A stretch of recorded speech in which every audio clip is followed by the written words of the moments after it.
Podcast Radio Dakta, aktual dan informatif. Tak butuh lama bagi DPR yang akhirnya menyetujui rancangan Undang-Undang Ibu Kota Negara atau RUU IKN menjadi undang-undang. Jadi rekan Dakta, seperti kita ketahui bahwa Ketua Panja RUU IKN Ahmad Doli Kurnia mengatakan secara resmi Pansus RUU IKN ini membahas masa persidangan kedua tahun sidang 2021-2022 tepatnya pada 7 Desember. Adapun pengesahan RUU IKN menjadi undang-undang dilakukan pada 18 Januari 2022. Artinya kalau kita hitung pembahasan RUU IKN ini menjadi undang-undang IKN hanya butuh waktu 42 hari. Sesingkat inikah pembahasan dari sebuah penetapan RUU menjadi undang-undang? Kami akan membahasnya rekan Dakta pagi hari ini bersama dengan dosen Fakultas Syariah dan Hukum UIN Jakarta serta Direktur Eksekutif Pusat Kajian Kebijakan Publik dan Hukum Puskapkum ada Bang Ferdian Andi. Ya, Bang, hanya butuh waktu 42 hari bagi DPR untuk mengesahkan RUU menjadi undang-undang. Kalau tata urutan secara hukumnya seperti apa sih Bang Ferdian? Ya, memang tidak ada patokan berapa lama ideal pembahasan undang-undang, tetapi memang bicara soal pembahasan undang-undang itu ada mekanisme namanya perencanaan, kemudian pembahasan dan kemudian kesepakatan bersama antara DPR dengan pemerintah. Dan itu membutuhkan waktu yang tidak sebentar gitu. Nah, karena waktu yang tidak sebentar tadi itu, ketika kita disuguhkan dengan proses seperti kemarin, hanya 43 hari pembahasan RUU IKN, tentu kita semua terkejut. Pada akhirnya kita berpikir, jangan-jangan Roro Jonggrang di era digital ini ya sekarang terjadi sekarang ini gitu. Butuh 43 hari sudah selesai undang-undang yang cukup luar biasa tentang Ibu Kota Negara. Kalau kita cek misalnya dari sisi timeline-nya kan, tanggal 29 September itu baru turun surat Presiden tentang RUU IKN ini ke DPR. Baru kemudian secara ofisial di awal Desember kemarin baru dibentuk pansusnya. Dari sisi pansus pun ada problem serius terkait dengan jumlah yang aturannya di Tatip DPR itu hanya 30 orang, tetapi di pansus IKN ini 56 orang dengan 6 pimpinan. Tentu ini melanggar Tatip DPR. Tetapi apa yang terjadi keesokan harinya diubah oleh DPR Tatip itu dengan ya tadi bahwa boleh saja anggota pansus lebih dari 56 jika itu disepakati oleh paripurna. Dengan kata lain jumlah anggota pansus IKN yang berjumlah 56 itu kalau kita merujuk di Tatip DPR tentu melanggar aturan DPR itu sendiri gitu. Nah dari yang tadi hal-hal yang begini ini saya pikir menjadi pertanyaan cukup serius dan akhirnya akan melahirkan problem seperti Undang-Undang Cipta Kerja. Beberapa prosedur yang harus dipenuhi ternyata ditabrak sehingga risikonya adalah RUU IKN ini akan mengulang nasib seperti Undang-Undang Cipta Kerja. Ini yang perlu diperhatikan oleh DPR dengan pemerintah. Harusnya belajar dari kasus yang kemarin Cipta Kerja yang dari sisi waktu jauh lebih lama tentu karena memang dari sisi jumlah juga pasalnya cukup banyak waktu itu ya ada hampir 1.000 halaman, 1.000 pasal dan seterusnya. Tetapi bukan soal berapa jumlah pasalnya, tetapi prosesnya tadi itu yang kemudian ditabrak oleh DPR dan Presiden ketika membahas RUU Cipta Kerja yang akhirnya walhasil MK memutuskan itu melanggar prosedur. Nah, situasi itu dugaan saya juga akan terjadi ketika Undang-Undang IKN ini akan diuji materikan atau uji formilkan di Mahkamah Konstitusi. Tidak menutup kemungkinan akan terjadi bernasib sama dengan Undang-Undang Cipta Kerja. Kira-kira gitu Mbak Syifa. Iya, Bang Ferdian, disampaikan oleh Ketua Panja RUU Ahmad Doli Kurnia bahwa pentingnya kehadiran RUU IKN ini segera disahkan menjadi undang-undang agar memberikan kepastian hukum pembangunan IKN lebih kepada kepastian hukum atau kepastian kepentingan segelintir orang saja dalam konteks IKN ini, Bang. Ya, untuk menuju kepastian hukum tentu prosedur hukum juga harus dipenuhi. Jangan jumping. Yang terjadi kan loncat ini kan. Ada goal yang dicapai, yang dituju, tapi caranya dilewati. Ini yang jadi problem. Sama persis kondisinya dengan Cipta Kerja. ada goal yang ingin dicapai, apa itu investasi, ekonomi dan seterusnya, tapi caranya dilewati, ini jadi problem. Harusnya DPR belajar dari kasus Undang-Undang Cipta Kerja yang memang hampir sama semangatnya dengan semangat IKN ini. Semangatnya adalah kejar target, kejar tujuan, tapi wasilahnya, caranya itu yang dilompati, yang kemudian menjadi krusial. Dan saya sangat yakin ini dari sisi prosedur akan menjadi problem serius. Tadi contoh kecil soal jumlah anggota pansus. Yeah. Basisnya undang-undang peraturan DPR yang tadi, yang isinya adalah 30 anggota, tapi kemudian diubah menjadi 56 anggota. Ini jadi problem sebenarnya. Gitu, Mbak. Nah, terkait dengan siapa sosok atau nama yang akan memimpin, ini kan tentu bicara tentang kepala otorita ya Bang, karena ini sama dengan Batam ya, kalau tidak salah Bang Ferdian ya, Batam juga otorita ya. Nah ini kalau Abang melihatnya siapa yang akan ditaruh oleh Presiden? Ya, kalau bicara soal siapa dan seterusnya sebenarnya terlalu dini juga karena tadi proses ini masih akan terus berjalan ya di MK. Saya yakin ini akan terus berjalan dan sangat dinamis pada akhirnya. Meskipun tadi pembangunan infrastruktur berjalan terus gitu ya. Tetapi soal siapa dan bagaimana proseduralnya, tentu ini perlu ada aturan turunan lagi lebih lanjut. Apakah misalnya melalui mekanisme seperti pemerintah daerah pada umumnya yang lain? Kalau istilah nomenklatur di sini kan pemerintah daerah khusus ibu kota negara Nusantara begitu ya, yang kemudian disingkat dengan istilahnya nomenklaturnya adalah kepala otorita. Tetapi kalau membaca detail di Undang-Undang IKN kemarin disebutkan bahwa pemerintah daerah khusus. Pertanyaannya, apakah Pemda khusus ini bentuknya adalah melalui mekanisme pemilihan langsung atau langsung ditunjuk oleh Presiden? Bahwa betul kepala otorita ini langsung di bawah Presiden, tetapi bagaimana mekanismenya? Apakah penunjukan langsung atau tadi melalui mekanisme pemerintah pemilu seperti yang ada di kepala-kepala daerah yang lainnya begitu. Tetapi apapun itu pola yang akan ditempuh, saya pikir perlu juga dipastikan aturan turunan yang mengatur tentang IKN ini agar tadi perlu disosialisasikan dengan baik pada publik sehingga kita jadi tahu tentang IKN ini terbuka secara transparan di publik begitu. Oke. Bang Ferdian, kalau obrolan dari teman-teman di akademisi sebetulnya bagaimana melihat undang-undang IKN ini? Seberapa urgensi Bang akhirnya pemerintah butuh untuk membuat sebuah undang-undang ibu kota baru ini? Ya. Kalau bicara soal keberadaan undang-undang kan sebenarnya karena memang ada sebuah kebutuhan. Pertanyaannya apakah memang sekarang kita sedang butuh ibu kota negara baru? Itu pertanyaan mendasar. Jawabannya tentu beragam. Kalau dari perspektif teman-teman yang setuju tentu butuh. Tapi kalau kita coba untuk objektif melihat kondisi hari ini tentu situasinya tidak tepat. Mengapa tadi situasi sekarang kita sedang pandemi, kita masih belum keluar dari krisis pandemi. Masalah ekonomi juga demikian. Betul. Yang kemudian belum lagi kita bicara soal perdebatan, sebenarnya kondisi objektif di daerah sana juga tidak baik-baik amat misalnya begitu.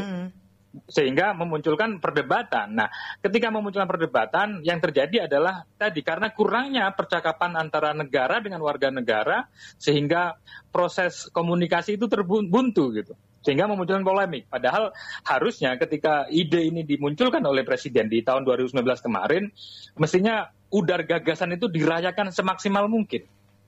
Yang kemudian diwujudkan dalam pembahasan RUU ini. Yang terjadi kan tidak. Ide ini muncul di 2019 akhir, kemudian di tahun 2020 dimasukkan dalam RPJMN, 2021 baru masuk Surpres. Jadi di sisi timeline sangat cepat sekali. Ide 2019, 2020 baru ada RPJMN, 2021 baru ada surat presiden tentang RUU IKN, dan 2022 awal sudah disahkan Undang-Undang IKN. Artinya apa? Perdebatan, diskusi, dialektika tidak terjadi. Sehingga tadi perdebatan soal apakah butuh tidak diakomodasi dengan baik di pembahasan RUU IKN ini. Tapi kalau objektif tadi itu ya tadi kondisi objektifnya hari ini kita sedang menghadapi pandemi COVID yang belum tuntas. Betul. Yang kedua, sisi ekonomi kita sama sekali ada problem serius. Meskipun kalau kita baca dari sisi naskah akademiknya tentang mengapa harus pindah, ada semangat tadi tidak Jawa sentris misalnya. Pertanyaannya bagaimana kondisi objektif di sana? Bagaimana bukankah misalnya di 2014 awal dulu Pak Jokowi mengatakan bahwa pembangunan dari timur. Bagaimana perkembangan itu, progresnya? Bagaimana dengan misalnya pembangunan di luar Jawa? Kalau narasinya masih selalu menggunakan penyebaran ekonomi secara merata, pertanyaannya 5 tahun terakhir ini berarti tidak merata dong, tidak berhasil dengan maksimal dong, kira-kira begitu. Tapi yang utama tadi saya pikir kondisi objektif kita hari ini tidak membutuhkan itu, karena kita sekarang konsentrasi bagaimana memastikan COVID ini dampak turunannya itu biar segera terselesaikan, dan tadi kalaupun memang itu menjadi urgensi tentu melalui mekanisme yang tepat secara prosedural dan tadi mengakomodasi seluruh pikiran warga negara, seluruh stakeholder agar RUU IKN atau IKN ini menjadi sesuatu yang monumental dan menjadi kepentingan bersama kita semua begitu. Iya. Undang-undang sudah diketok, tentu pembangunan dan yang lain-lainnya terus dilakukan. Nah, menjadi pertanyaan selanjutnya adalah soal anggaran pembangunan IKN ini sendiri. Bang Ferdian melihat Bappenas akan seperti apa mekanisme anggaran pembangunan IKN ini, Bang? Ya, kalau saya baca di portal resmi ikn.go.id disebutkan memang mayoritas dari anggaran ini diambil dari kerjasama pemerintah dan badan usaha KPBU sebanyak 54,2%. Baru kemudian ada juga kerjasama atau investasi swasta dan BUMN itu sebanyak 26%, baru sisanya APBN. Semoga format ini betul adanya, meskipun memang kalau kita belajar dari kasus kereta cepat misalnya yang sempat ramai Jakarta-Bandung itu, dulu awalnya ketika awal proyek disebutkan tidak menggunakan APBN, tapi belakangan justru mengambil dari APBN. Itu jangan terjadi kembali, karena memang kondisi APBN kita sedang payah ini, kita sedang ada pemulihan ekonomi masyarakat dan seterusnya. Kalau kemudian konsentrasi kita terpecah untuk ngurusi IKN, tentu akan menjadi problem serius dalam postur anggaran kita begitu. Tapi yang utama sebenarnya tadi saya pikir dari sisi payung hukum Undang-Undang IKN ini, dari sisi prosedur itu bermasalah. Yang kedua, dari sisi substansi misalnya, kalau kita baca beberapa pasal-pasal yang ada di Undang-Undang IKN ini, agak berkarakteristik omnibus law, karena ada beberapa pasal disebutkan menghapus sejumlah pasal di sejumlah aturan.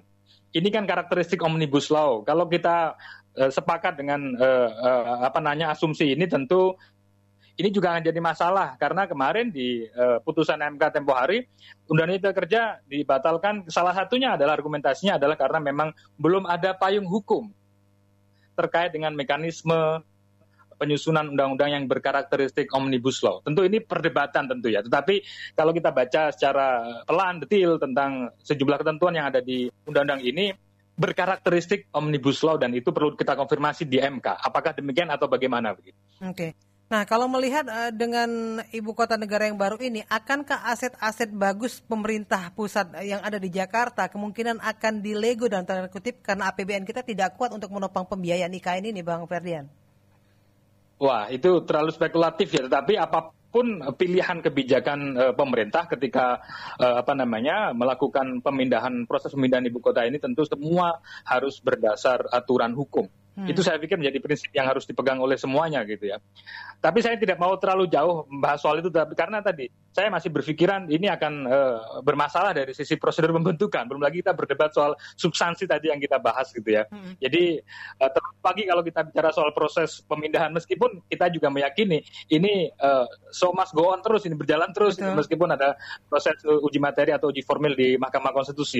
Tapi fokus kita ingin memastikan bahwa payung hukum, prosedur dan substansi dari Undang-Undang IKN ini betul-betul clear dari sisi hukum agar langkah berikutnya tidak bermasalah, dan tentu ketika bermasalah tentu akan menjadi presiden yang cukup serius bagi tata kelola pemerintahan kita ke depan begitu. Iya, jadi bagaimana masyarakat akhirnya bisa mencermati terkait dengan hasil yang dilakukan oleh DPR dengan diketok palunya RUU ini menjadi Undang-Undang IKN, Bang Ferdian?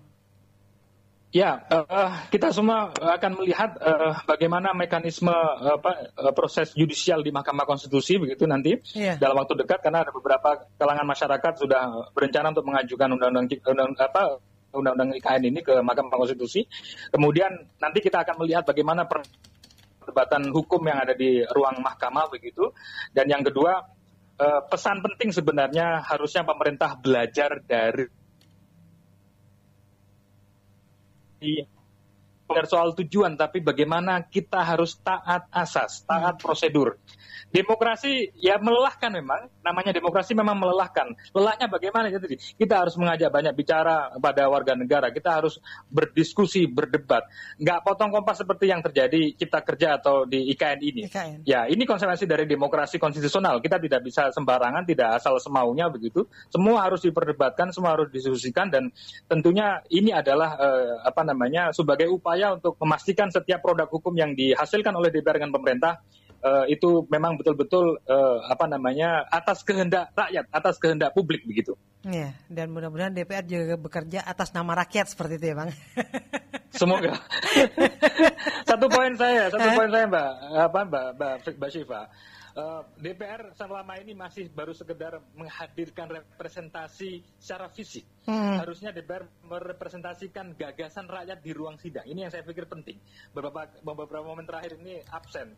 Jadi kehadiran gagasan rakyat di ruang sidang itu mestinya betul-betul diwujudkan di ruang-ruang sidang DPR. Tidak hanya sekedar kehadiran fisik anggota DPR dengan mewakili rakyat, tapi lebih dari itu menghadirkan gagasan rakyat di ruang-ruang sidang. Itu yang saya pikir absen dalam beberapa momen terakhir ini. Kita kerja termasuk di Undang-Undang IKN ini. Baik, Bang Ferdian, kita akan lihat nanti bagaimana jalannya di mahkamah ya Bang, terkait dengan judicial review yang dilakukan oleh beberapa kalangan. Meskipun kemungkinan kita juga agak pesimis kalau melihat hal tersebut, karena kalau sudah bicara kepentingan golongan-golongan di atas ini, kita rakyat akhirnya ngikut gitu ya. Semoga seperti yang di Cipta Kerja, karena tadi secara prosedur ini secara telanjang memang menabrak sejumlah aturan prosedur, Mbak. Insya Allah lah ini. Baik, Bang Ferdian, terima kasih waktunya sudah berbincang bersama Dakta. Sama-sama. Assalamualaikum warahmatullahi wabarakatuh. Assalamualaikum warahmatullahi wabarakatuh.